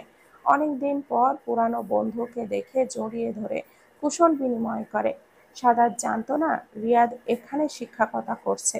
কিছু দিয়ে কিছুদিন আগে যখন কথা হয় তখন সাদাত বলে, ইরা আর তুলিকে চিনিস? ও সায়েন্স ডিপার্টমেন্টে। রিয়াদ তখন বলে, আরে ওদেরকে তো চিনি, আমি ওদের কেমিস্ট্রি ক্লাস নেই, কিন্তু ওরা তোর কি হয়? সাদাত তখন বলে, তুলি আমার ছোট বোন আর ইরা। সাদাত বউ বলতে গিয়েও থেমে যায়, কারণ এই মুহূর্তে কাউকে বলা যাবে না। তখন মাথায় আসে ইরা তো রাইহানের বোন। তখনই বলে, ইরা রাইহানের বোন? হায় আল্লাহ, আমি তো জানতামই না। ওরা কিন্তু খুব ভালো স্টুডেন্ট। হ্যাঁ। তারপর আজ ওদেরকে পৌঁছে দিতে এসে দেখা হয়ে গেল। দুই বন্ধু ক্যান্টিনে বসে বসে কফি খাচ্ছে আর গল্প করছে। রিয়াদের আজ ডিউটি নেই, আর সেজন্যই কোনো ক্লাস না থাকায় সময় কাটাতে পারছে। ইরাদের পরীক্ষা শেষ হলে দুজনকে নিয়ে বাসার উদ্দেশ্যে রওনা দেয়। ইরা বাসায় এসে দেখে ড্রয়িং রুমের সোফায় তার বাবা রফিক সাহেব বসে আছেন। বাবাকে দেখে দৌড়ে গিয়ে বলে, আব্বু, তুমি কখন আসলে? আর আসবে তা তো বললে না তো? রফিক সাহেব মৃদু হেসে বলে, মারে, আমি ভাবিনি আমি আসব, কিন্তু না আসলে তো হবে না। কাল তোর ভাইয়ের বিয়ে, তোদেরকে নিতে আসছি, আর বেয়াইদেরকে সবাইকে দাওয়াত দিতে আসলাম। কিন্তু আব্বুকেই তো বাসায় নেই তো। হ্যাঁ, তোর শ্বশুর দাদা শ্বশুর আসছেন। কিছুক্ষণের মধ্যে ইশাক মির্জা আর শাহাদাত মির্জা বাসায় ফেরেন। রফিক সাহেব রাইহানদের বিয়ের দাওয়াত দেন। কালকে তাদের সবাইকে যেতে হবে। ইশাক মির্জা হেসে বলেন, সবাই অবশ্যই যাবে, বড় বৌমাও যাবে। ছোট বৌমা তো বাসায় নেই, তাই সে যেতে পারবে না। আমি আর আতিয়ার বাদে বাকি সবাই যাবে ইনশাআল্লাহ। আচ্ছা ঠিক আছে, তাহলে আজ জামাইদেরকে নিয়ে যায়, সাথে রাব্বি আর তুলিও যাবে। ওরা বাচ্চা মানুষ, যাক, কালকে বড় বৌমা আর শাহাদাত যাবে। শম্পা মির্জা শ্বশুরের কথার ওপরে কিছুই বলেন না। অগত্যা তাকে চুপ থাকতে হয়। তাকে যে তার শ্বশুর বিয়ে বাড়িতে পাঠিয়েই ছাড়বে বোঝা শেষ। ইসহাক মির্জা বলে, বৌমা রান্না বসাও, নতুন মেহমান আসছে, না খাইয়ে যেতে পারবে না। জি বাবা। দুপুরের খাবার খেয়ে মির্জা ভিলা থেকে বের হয় সকলে। সাদাত আজ আর বাইক নেয়নি। এতগুলো মানুষ গাড়িতে যাওয়াই শ্রেয় তার কাছে। বিয়ে বাড়ি, অথচ বোঝা যাচ্ছে না এটা বিয়ে বাড়ি। সবাই কেমন চুপচাপ। ইরার বাবা একাই, তার আর কেউ কোনো ভাই নেই, দুই ভাই বোন। বাবা মা অনেক আগেই গত হয়েছেন। সাগরিকা বেগম বিয়ের দিন আসতে চাইছিলেন, কিন্তু আজ সব নতুন মেহমান আসায় তিনি চলে এসেছেন। তার সাথে এসেছে তার বড় ছেলে মেহেদি আর মেয়ে সাথী। সাথী এবার ইরার সাথে সেম ক্লাসে। ইরা আসার পথে মেহেদি কিনে আনছিল, আর রাতে রাইহানকে জোর করে বসিয়ে মেহেদি দিতে বসে। সাথী এক হাতে দেয় আর ইরা এক হাতে দেয়। রাইহানের অবস্থা দেখে সাদাত, মেহেদি, রাব্বি তিনজনেই যে কি হাসি। এক হাতে মেহেদি দিলেও কথা থাকে, কিন্তু দুই হাতে একসাথে দেওয়া শুরু করেছে। মেহেদি হাতে পড়ার সাথে সাথেই গা চুলকানি শুরু হয়ে গেছে। মেহেদিকে বলে, ভাই আমাকে বাঁচা, আমি আর পারছি না, এমন চুলকানো কেমনে সহ্য করব। সাদাত উঠে এসে রাইহানের পিঠে চাপড় দিয়ে বলে, শালা এতটুকুতেই সইতে হবে তো। ইরা, তুমি একটু ভাবির নামটা সুন্দর করে লিখে দিও তো। ইরা হেসে হেসে হ্যাঁ বলে। রাইহান চেঁচিয়ে বলে, এই তোরা মেয়েটার নাম আমার হাতে লিখবি কেন? দেখ, এসব করিস না কিন্তু। উপস্থিত সকলেই হেসে ওঠে। রাইহানকে ধরে বেঁধে দুই হাতে মেহেদি দিয়ে দেয়। হাতের তালুতে সুন্দর করে রাইহানের উঠবি বইয়ের নাম লিখে দেয় ইরা। কমবাসী ইরা সবাইকে মেহেদি পরিয়ে সাদাতের হাতেও দেয়। সাদাত দিতে না চাইলেও তবুও ইরা জোর করে হাতের তালুতে পদ্ম ফুল দিয়ে দেয়। সবার হাতে মেহেদি, অথচ ইরার হাতে নেই। ইরা নিজে নেবে বলে কাউকে বলেনি যে আমার হাতে তোরা কেউ দিয়ে দে। সবাই যার যার মতো করে ঘুমাতে চলে গেছে। সাদাত বিছানায় এসে শুয়েছে। ইরা মেহেদি এনে ড্রেসিং টেবিলের ওপরে রেখে বিছানায় এসে ধপাস করে শুয়ে পড়ে। ইরাকে শুতে দেখে সাদাত জিজ্ঞেস করে, তুমি মেহেদি পরবে না? ইচ্ছে করছে না, হাত ব্যথায় টনটন করছে, কাল সময় পেলে দিব, এখন প্রচুর ঘুম আসছে। ইরা হাত পা ছড়িয়ে এলোমেলো ভাবে শুয়ে পড়ে। কিছুক্ষণের মধ্যেই ইরা ঘুমের দেশে পাড়ি জমায়। সাদাত কিছুক্ষণ ইরার দিকে তাকিয়ে থেকে বিছানা থেকে নেমে টেবিলের ওপর থেকে মেহেদি নিয়ে একটা চেয়ার টেনে বসে। ইরার একটা হাত এগিয়ে নেয়, তারপর খুব সুন্দর করে মেহেদি আর্ট করে দেয়। অনেক সময় নিয়ে দুই হাতে মেহেদি দিয়ে সেটা আবার শুকিয়ে হাত থেকে তুলে দেয়। ইরার হাতে খুব সুন্দর গাঢ় রং হয়েছে। সাদাত সযত্নে ফোনে একটা ছবি তুলে রেখে দেয়, তারপর নিজেও ঘুমিয়ে পড়ে। সকালে ইরার ঘুম ভাঙে তুলির ডাকে। ইরা পড়ে পড়ে এখনো নাক ডেকে ঘুমাচ্ছে। তুলি সেই কখন থেকে তাকে ডাকছে। ইরা ঘুরে ফিরে আবারও শুয়ে পড়ে। তুলি শেষমেশ মজা করেই বলে, ইরা ভাবি গো, সবাই বিয়ে বাড়ি চলে গেল গো, তোমার আর যাওয়া হলো না, তুমি পড়ে পড়ে বিছানায় শুয়েই থাকো। তুলির কথায় ইরা ধরফড়িয়ে উঠে বসে বলল, আমাকে না নিয়ে যেও না, আমার একটা মাত্র ভাই, আর তোমরা আমাকে না নিয়ে যাবার চিন্তা করছো? ইরার কথায় খিলখিল করে হেসে ওঠে তুলি। তারপর বলে, আরে ভয় পেও না, তোমাকে নিয়েই আমরা বিয়ে বাড়িতে যাব। আমি জাস্ট মজা করে তোমাকে ঘুম থেকে তোলার জন্য এইসব বলছি। ধুর, এভাবে কেউ বলে? আমি তো সত্যি ভেবে নিয়েছিলাম তোমার জন্য সুন্দর স্বপ্নটা মিস হয়ে গেল। বলেই বিছানায় ধপাস করে শুয়ে পড়ে। ইরাকে আবারও শুতে দেখে কপাল চাপড়ায় তুলি। এভাবে এত ঘুম কাতুরে কেন? তুলির চোখ গিয়ে পড়ে ইরার মেহেদি রাঙা হাতে। ইরা অবাক হয়ে বলে, এই ভাবি, তোমার হাতে তো হেব্বি মেহেদি দিয়েছো। তুলির কথায় লাফ দিয়ে উঠে বসে বলে, আমার হাতে মেহেদি কই? নিজের হাতে মেহেদি দেখে অবাক হয়ে বলে, আমার হাতে মেহেদি আসলো কোথা থেকে? আমি তো হাতে মেহেদি পরিনি। তাহলে তুমি যদি মেহেদি নাও পরো, তাহলে মেহেদি আসলো কিভাবে? ভালো করে মনে করো, দেখো। এরা মনে করার চেষ্টা করে, কিছুই মনে পড়ে না তার। সে মেহেদি তো দেয়নি, তাহলে কে দিল? এরার ভাবনার মাঝে তুলি বলে, ভাইয়া দিয়ে দেয়নি তো? উনি উনি কিভাবে দেবে? অবাক হয়ে বলে এরা। তুলি মজা করে বলে, হ্যাঁ গো, তোমার উনি উনি খুব ভালো মেহেদি পরাতে পারে। সত্যি বলছো? তোমার ভাই মেহেদি পরাতে পারে? আগে তো কখনো বলনি। আরে, মনে পড়েনি তাই বলেনি। আমি শিওর এটা ভাইয়াই দিয়ে দিয়েছে। আচ্ছা, তুমি ফ্রেশ হয়ে নিচে এসো, তোমার জন্য সবাই খাবার খেতে যায়নি। আচ্ছা যাও, আমি আসছি। তুলি চলে গেলে ইরা বিছানা থেকে নেমে ফ্রেশ হতে যায়। একেবারে গোসল করে নেয়, তাহলে চুলগুলো শুকিয়ে যাবে। আর হেজাব করলে মাথা ব্যথাও করবে না।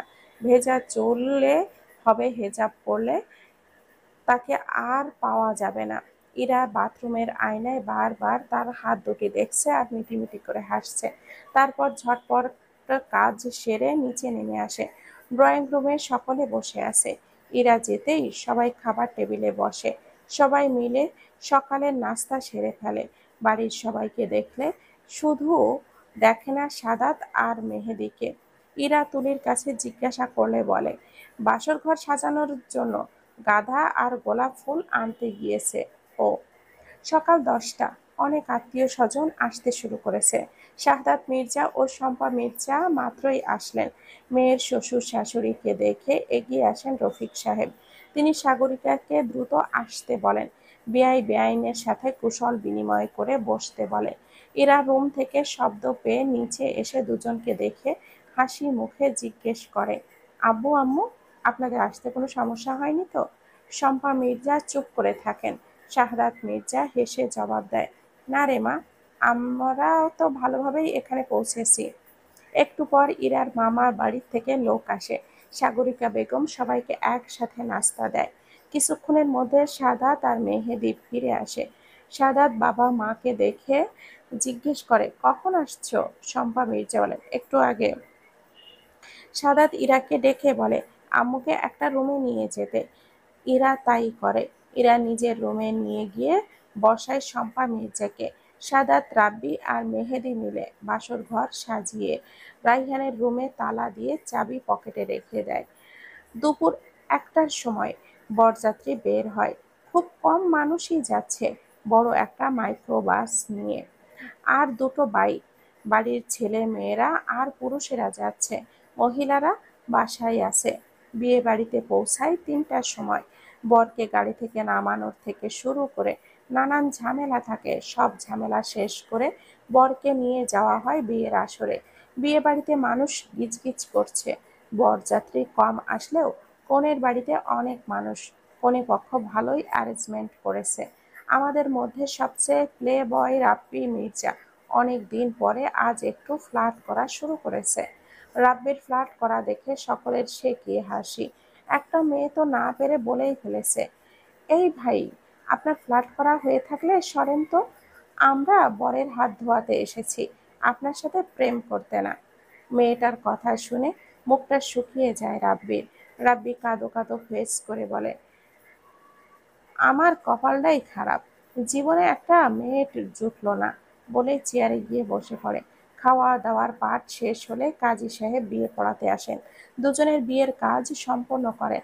রাইহান আর রাইসার 4 হাত এক করে দেয় রাইসার বাবা। এরপর বিদায়ের পালা।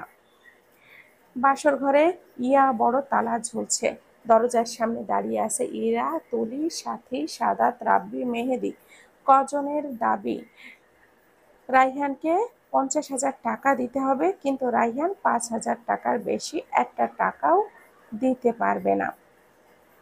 রুমের মধ্যে রাইহানের বিয়ে করা বউ রাইসা তার জন্য অপেক্ষা করছে। সাদাত বারবার খোঁচা দিয়ে বলছে, ভাই, টাকাটা দিয়ে বউয়ের কাছে যা, নইলে পরে আর তোর কপালে বাসরটাই জুটবে না। সামান্য কয়েকটা টাকা বাঁচানোর জন্য বাসরটা অন্তত মিস দিস না। সাদাতের কথায় রাইহান ঠাস করে সাদাতের পিঠে চাপড় দিয়ে দেয়। সাদাত ব্যথায় আহ করে ওঠে। রাইহান রাগী দৃষ্টিতে তাকিয়ে বলে, এখানে ছোটরা আছে, সেটা কি ভুলে গেছিস? মুখ সামলে কথা বল শালা। সাদাত বিড়বিড় করে বলে, শালা, তোর ভালোর জন্যই বলছিলাম। আমার কপালে তো বাসর নাই, তাই তোকে বলছিলাম, কিন্তু তুই তো বুঝলি না। এবার ঠেলা সামলা, দেখ কি করি। সাদাত হাত তুলে উঁচু করে বলে, গাইস, তোমরা কি এই 50,000-এর 1 টাকাও কম নিতে রাজি আছো? সবাই চেঁচিয়ে বলে, না। তাহলে আজ সারা রাত এখানেই বসে থাকো। সাদাতের কথায় সবাই দরজার সামনে বসে পড়ে। আর রাইহান বেকুবের মতো হাঁ করে তাকিয়ে থাকে। রাইহান ইনোসেন্ট ফেস করে বলে, তুই আমার বন্ধু নামের কলঙ্ক। তুই বন্ধু হয়ে এই কামটা করতে পারলি? অবশ্যই পারলাম। অগত্যা রাইহানকে 50,000 টাকা দিতে হয়, তবেই সে বাসর ঘরে ঢুকতে পারে। টাকা নিয়ে বাকি সবাই চলে যায়। রাইসা বিছানায় ঘোমটা দিয়ে বসে আছে। রাইহানকে দেখে বিছানা থেকে নেমে এসে সালাম করে। রাইহান রাইসার জন্য প্যাকিং করা বাক্সটা দেয়, ইশারায় সেটা খুলতে বলে। রাইসা বাক্সটা খুলে সেখানে সুন্দর একটা রিং দেখে। রাইসার রিংটা রাইহানের হাতে দিয়ে পরিয়ে দিতে বলে। তারপর